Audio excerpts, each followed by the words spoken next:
We have a lot of patients that are grinders. In the dental world, we call that bruxers. That's when you grind your teeth a lot and you can really have a lot of premature wear.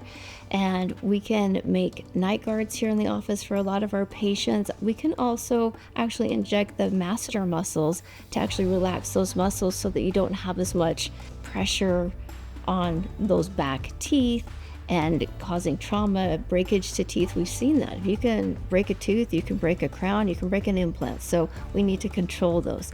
A lot of our patients also have TMD, which is temporomandibular disorder.